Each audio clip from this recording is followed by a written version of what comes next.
ada anak kecil, Heeh. dia menyeberangi mobil kita.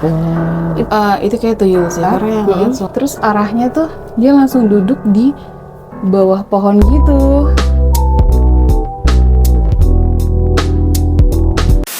Mi, mau nanya dong. Oke, sambil konsiler ya. Iya. Kalau misalkan muak gitu, kira-kira pernah nggak ada pengalaman yang kayak horor? Karena kan biasanya jalannya aku lihat tuh story kamu jalannya pagi tuh ya. Jam Kayak- pagi gitu-gitu. Nah, itu tuh ada kayak kejadian-kejadian horor gitu nggak sih, Mi? Oke. Pernah nggak tuh, Mi? Pernah Bu. Nggak sering tapi pernah. Dan cerita ini tuh kayak sebenarnya ngerasain bukan aku aja ya, kayak teman-teman yang mau lain tuh juga sering kan. Kalau aku pernahnya itu map selalu 3 kali ya disasarinya ke arah kuburan.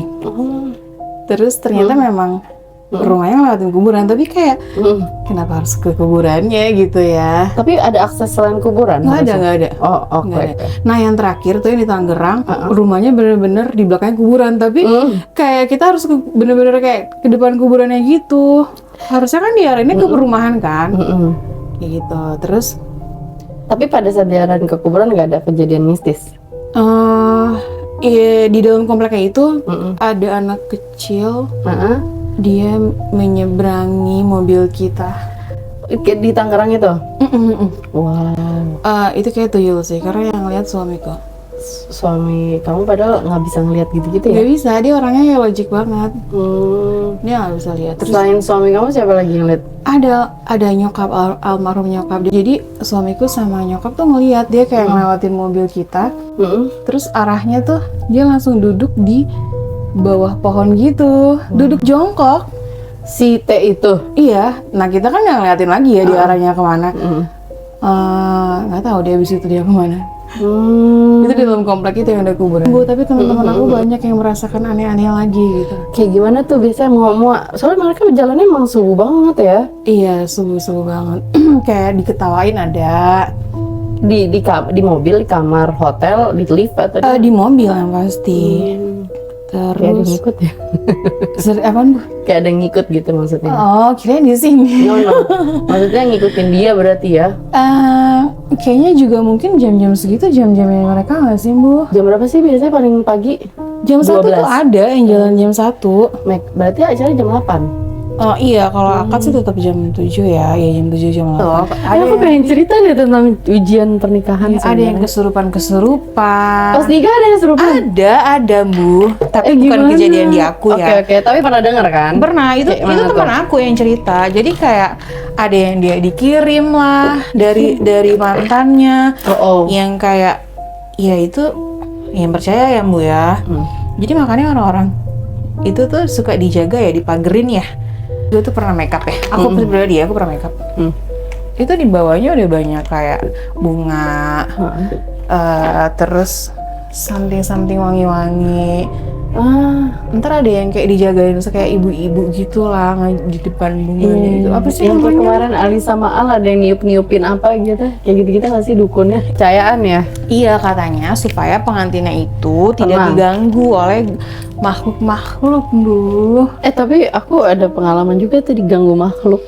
Kayak berapa hari, seminggu lah sebelum nikah itu tuh kayak benci banget sama suami aku. Iya kan? Kayak benci, terus aku kan tinggalnya di apartemennya Mama Eta tuh ya. Terus adik aku denger diketawain kayak di balkon, di lorong, diketawain si tante Kak. Kok gue jadi merinding sih? Adikku denger Kak, apa tuh gitu kan. Aku kayak kebangun jam 10 malam. Kakak denger ya Kak, ada yang ketawa gitu. Iya, kayak ada yang ketawa ya. Tiap ayah hubungin, karena memang aku kan mulai dengan sesuatu yang salah ya, dengan pacaran ya guys, ya kalau bisa jangan ikutin. Jadi memang kalau misalkan dia ngabarin atau nanya, itu tuh kayak aku tuh panas gitu, kayak dari tengkok sampai dari punggung sampai ke atas tuh kayak aku benci dia gitu. Kayak ada yang bisikin-bisikin gitu ya? Iya, tapi lebih kayak kepanas aja.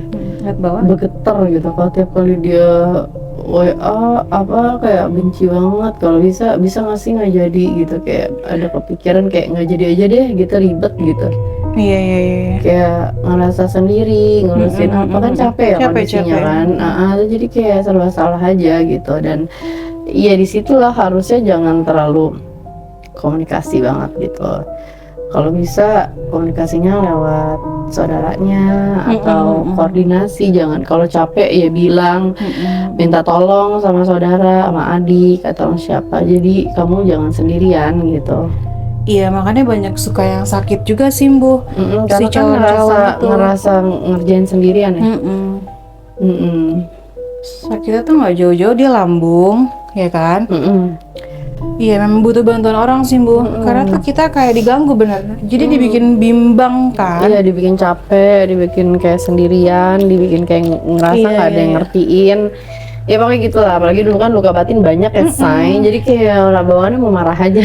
Tapi kita nggak bisa ngandelin orang nggak sih, atau keluarga, atau bahkan calon kita, karena mereka pun juga nervous loh, Bu. Mungkin aku banyak ekspektasi ya. Iya, orang tua kita tuh juga, mereka tuh deg-degan loh, karena ngerasa itu juga acaranya mereka kan, bukan kita doang sebenarnya yang stres. Jadi gitu Mi, maksudnya adalah gangguannya real menurut aku ya, karena pada saat seminggu sebelum akad tuh katanya sih gitu ya, kalau misalnya orang menikah itu kenapa jadi kayak wangi ya, maksudnya kayak ya karena baru bayi lahir lagi, itu kata orang tua ya, nggak tahu itu mitos atau enggak. Jadi intinya kayak ya orang kita tuh bakal dipegang lihat bawah.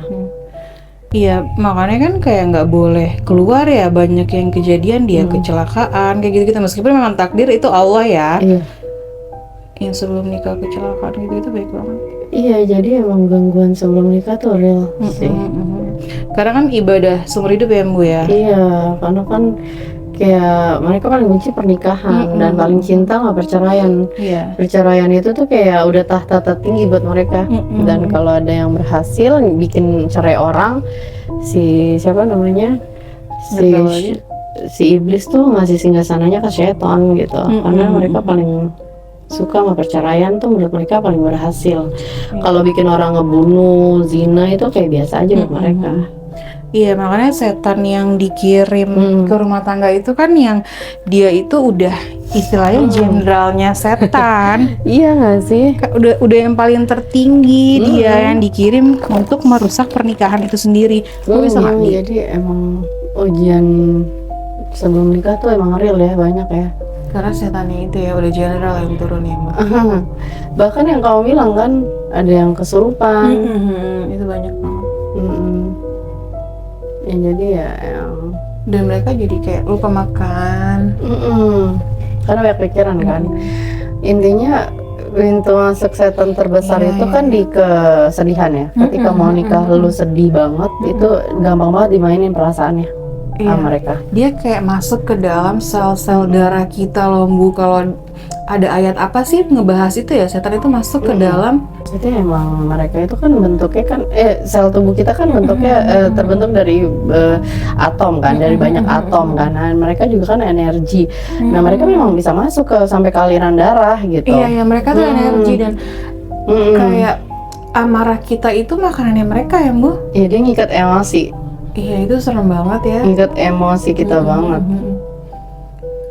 Masya Allah, itu serem banget sih. Iya, jadi kalau misalkan yang mau nikah, terus kayak apa namanya, kalau bisa ya jeda dulu, jangan terlalu intens, karena nanti makin dimainin kan perasaannya, dibikin berantem. Nah, tapi kalau udah mulai ada emosi-emosi, kalau bisa step back, jangan terlalu intens. Terus bawa ke doa, bawa ke baca Quran deh, sama bikin air doa kalau bisa, biar tenang. Karena kan kalau air doa kan bersihin sampai ke aliran darah kan. Karena air doa itu ngalir di aliran darah kita, dan mereka ngumpetnya kan di gangguin kita sampai aliran darah kan. Dan ngumpet ke rongga-rongga di badan kita gitu. Iya, itu serem banget ya. Jadi gitu. Kayak sehits itu ya mereka ya, keberadaannya ada di mana-mana. Jadi kalau bisa juga pas udah nikahnya nih, kalau tadi kan kita ngomongin sebelum nikah ya guys, kalau bisa habis nikah tetap make up gitu, karena kadang kan apalagi kalau kita udah punya anak ya, kayak kita suka lupa ya. Mau apa pas cuti 3 bulan itu kan benar-benar nggak pernah kemana-mana di rumah gitu ya. ya ulang lagi kalau baby blues apa segala macam gitu kan. Karena nggak mood nggak sih? Nggak mood apa gitu, terus sakit jahitan apa. Kiranya nggak makeup, tapi sekarang kan kayak kalau bisa makeup ya gitu, karena biar suami juga akhirnya fresh nyampe rumah gitu. Karena kan dia ngeliat orang-orang di luar Di kantor fresh kan, ngeliat di rumah kayak sumuk gitu, sumpak ngumat gitu. Kita jangan sampai membuka kesempatan perselingkuhan juga tuh Bu, kita harus rapi.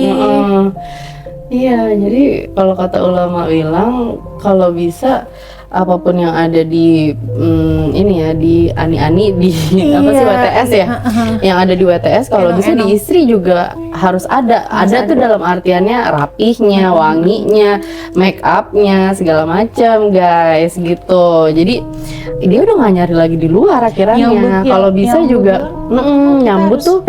Betul ya nggak sih? Punya sifat apa namanya, ani-ani itu ada di kita gitu. Iya, kalau bisa apapun yang ada di ani-ani itu di WTS gitu, wanita tunasusila kita juga harus punya kata buat suami ya? Kata ulama buat suami, maksudnya kayak cantik, wangi, menggoda gitu kan. Godanya nggak usah yang lebay-lebay, maksudnya kayak yang kayak treatment gitu kan, kayak capek ya gitu kan, terus kayak pijitin atau terus ada juga Bu, ini nih nasihat katanya supaya kita langgeng dan rumah tangganya mulus terus, kita harus punya mindset berasa kayak gue baru 3 bulan nikah nih sama lo gitu. Setiap hari harus kayak ditanemin kayak gitu. Iya.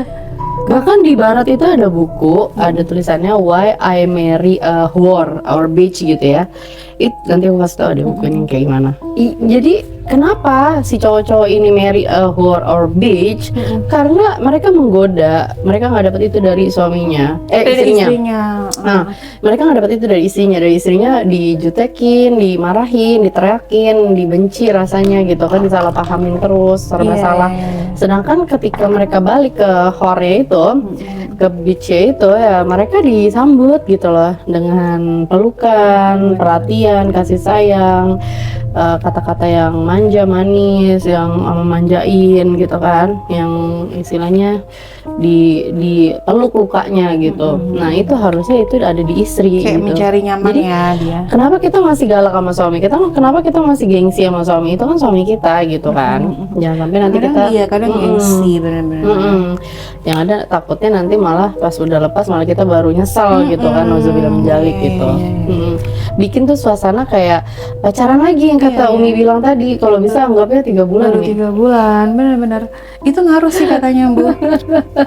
Kalau bisa kayak ya apa sih, kalau papasan di rumah kelitikin, halang-halangin atau peluk atau cium pipi, maksudnya yang simpel ya kan, ya nggak sih Mi? Iya benar banget, hal simpel kayak gitu kan kayak bikin dia bikin dia kayak seakan-akan tuh kayak ngerasa dihargain, ngerasa kayak dianggap, diakuin gitu. Kadang juga mereka kan mencari di luar itu bukan mencari cantik ya Bu, laki-laki kan mencari validasi di luar, gue mau dihargain gitu. Karena ya itu makanannya si cowok itu kan ego ya, ego tuh masih dikasih makan ya Bu ya, kata Embu ya, dikasih makannya sama siapa? Sama istri. Sedangkan istrinya nggak bisa ngasih makan egonya, boro-boro yang ada dihina mulu, dimaki-maki mulu gitu.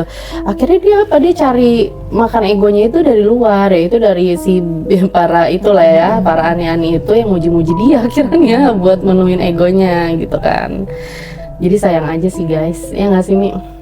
Iya, jadi mumpung kita masih di dalam pernikahan yang sakinah mawaddah warahmah. Ayo come on, lagian juga ngapain sih ribuan sujud, kalau kata Umi Tafi ribuan sujud, capek-capek segala macam lah. Ini cuman kayak saling nyentuh pipi, pegangan tangan, itu semua dosa melebur gitu kan, semua dosa bercucuran, jatuh gitu, dan dapat pahala juga gitu, selayaknya maksiat atau kayak sedang hubungan suami istri dapat, kalau haram itu dapat dosa, ya kalau suami istri itu dapat pahala gitu. Jadi pintu surganya istri itu gampang banget sebenarnya, cuma harus patuh aja gitu kan. Cuman tapi masya Allah ada aja ya kan, harus kayaknya ego kita sih yang mesti diturunin juga ya, tapi nggak gampang sih kayak.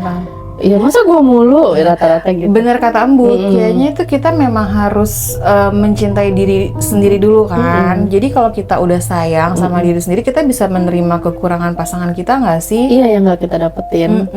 Gitu guys.